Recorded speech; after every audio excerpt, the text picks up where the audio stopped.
কিছুদিন আগে ছোট বোন স্বপ্ন দেখিয়েছিল বাড়িতে শনিদেবের পূজা হচ্ছে। তো সেই মাফিকে গতকাল সন্ধ্যাবেলা আমাদের বাড়িতে শনি পূজা হয়েছিল। সবাইকে নমস্কার, কেমন আছেন সবাই? অনেক দিন ধরেই জেঠিমা বলছিল যে বাড়িতে শনি পূজাটা যেহেতু স্বপ্ন দেখেছে তো করে নেওয়াই ভালো। তো বাড়িতে মোটামুটি আয়োজন হয়ে গেছে, যেহেতু কিছুদিন পরই আমাদের ছোট বোনের বিয়ে। তো সবাই খুবই খুশি, বাড়িতে আজকে শনিদেবের মূর্তি চলে আসছে, পূজাও হবে।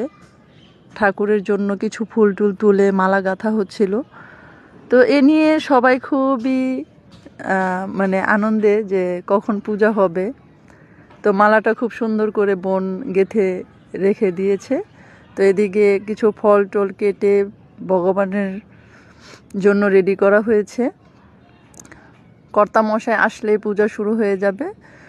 তো এগুলো আস্তে আস্তে নিয়ে রেডি করতেও তো অনেক কিছু লাগে। তো আমাদের এক পিসিমণি বলছিল যে যদি আলকিনা করে দেই তাহলে হয়তো দেখতে বেশ সুন্দর লাগবে। তো ভগবানও তো আলপনা অনেক পছন্দ করে, তো পিসিমণি আলপনা করে দিচ্ছিল।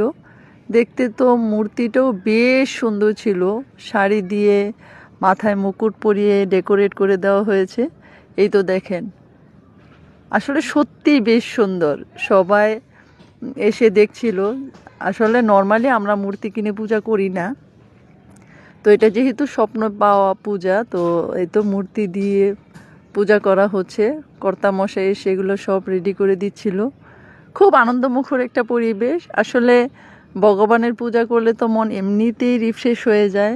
তো এদিকে সবাই কর্তামশাইকে এগিয়ে দিচ্ছিল কি কি লাগবে। ছোট হোক বড় হোক, একটা পূজাতে অনেক কিছুই লাগে। তো আমাদের এখানে অনেক ভক্তরা চলে আসছে। গীতা পাঠ উলুধ্বনি দিয়ে পূজায় বসে গেছে আমাদের কর্তামশাই। তো খুব সুন্দরভাবে পূজাটা সম্পূর্ণ হয়, গীতা পাঠ করা হয়, যজ্ঞ করা হয়।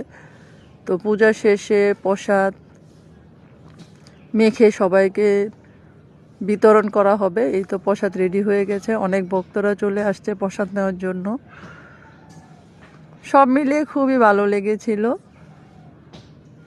সবাই ভালো থাকবেন, সুস্থ থাকবেন এবং পরের ভিডিওতে দেখা হবে। টাটা।